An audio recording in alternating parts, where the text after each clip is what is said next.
Hey everybody, what's up and welcome back to the garden. I know these posts are a little bit old by now, but I am working through all these backdated videos that needed to get done.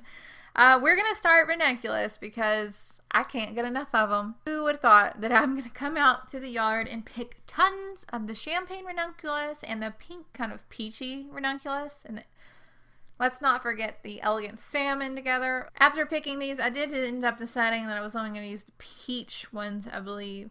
And I'm going to grab a little bit of Bells of Ireland, because if you remember, we planted Bells of Ireland and then a tree fell on them. Well, we got like 3 usable stems from that, so you know how it goes. I am going to begin arranging this. I'm just going to use some Amazing Grace tulips. After I've kind of arranged the Amazing Grace tulips, I'm just going to add in those Ranunculus and that Bells of Ireland. And I used a little bit of the tulip foliage like we did in a previous video, just to make sure that we have that nice kind of pop of green color, to make sure everything's kind of playing together nicely. I know I've been doing a lot of these peach and pink and salmon tones, but they really are my favorite. I can't help it. I am so just automatically drawn to these colors. I'm trying to think outside the box. I'm working on it, I promise, but I just love these colors. I can't help it. Moving on to our next arrangement of this video, we're going to start with the salmon ranunculus. These salmon ranunculus, they more so look like bright orange ranunculus, but you know, we'll just go with it. Sometimes things don't look the way we expect. I'm also going to grab some Columbus tulips. And these Columbus tulips are this bright pink and white. Oh, gorgeous. One of my top favorite tulips from this year, between Amazing Grace and Columbus, 2 favorites. Also, I'm going to grab some more rose-colored ranunculus. I did arrange the tulip foliage in here. It was a little bit too big. I completed recording the video. I went back and cut down the foliage a little bit just so it tucks away a little bit nicer in there. It seems like it works really well for framing the flowers because it is nice and rigid, but you do have to kind of pay attention to how tall it is and kind of adjust accordingly. Overall, it works great in a vase as filler and foliage, though, especially those pieces that you might have, you know, discarded when you cut the tulips to fit to the vase. I hope that makes sense. I'm so sorry. Next up, I wanted to keep cutting my ranunculus because, like I said, this stuff, ranunculus, by this time was almost finished blooming. I'll grab some ranunculus as well as some copper image tulips. I know I've said that I'm not sure about if I like the copper image tulips or not, but the more that I've kept using them, the more I actually really like them. Even though they aren't kind of an attention-grabbing flower, they do blend and mix so nicely with so many different colors of blooms and stuff.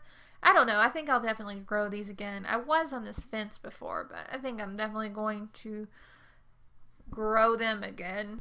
With these copper image tulips, I wanted to add some soft pastel yellow ranunculus. I feel like yellow flowers don't get enough attention from me, but they really are beautiful. I'm always paying so much attention to the pinks and the peaches that I think these yellows get really overlooked. So these copper image and the pastel ranunculus are just going to go great with these tiny Chisetta daffodils that we have. Just so cute. I love them. They keep blooming and blooming and blooming. And of course, like always, we didn't have any foliage. Are you surprised here? I didn't think you were surprised. So I just grabbed some curled kale. This is just a wrinkled kale, the foliage of kale. I snipped these and put these in the vase. These did not wilt. These held up so nicely. It looked so great. And what I really liked about it as well in using this kale is it gave it that extra bit of texture that I think is oftentimes really missing from a lot of my flower arrangements, as I don't have enough texture in terms of foliage and stuff and fillers.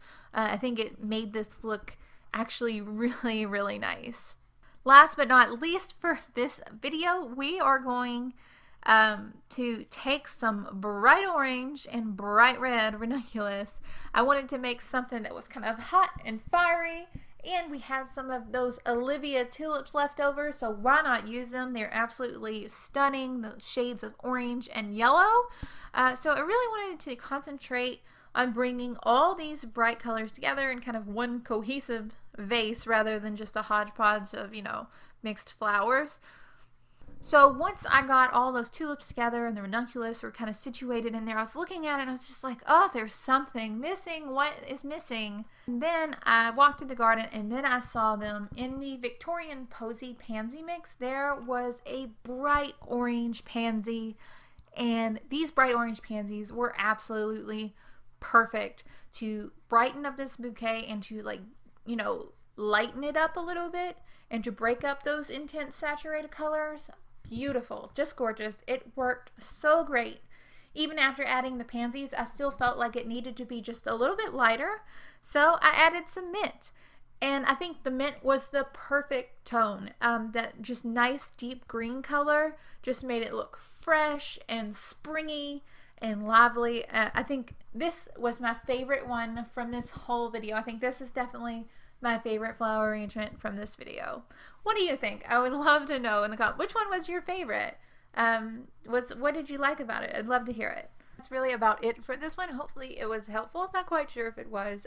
If it was and you're new to the channel, be sure to hit subscribe. Absolutely love to have you making all kinds of new videos about, you know, gardening, growing your own cut flowers, growing vegetables, some DIY projects. Really is a surprise, so if you like a little bit of a surprise, you know, you never know what I'm going to upload. Be sure to hit the bell icon to get notifications so you'll know whenever we post something new.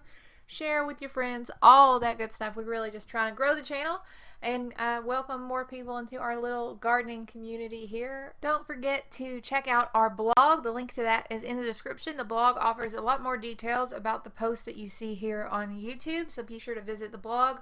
Also, if you'd like to support the channel, we are on Patreon.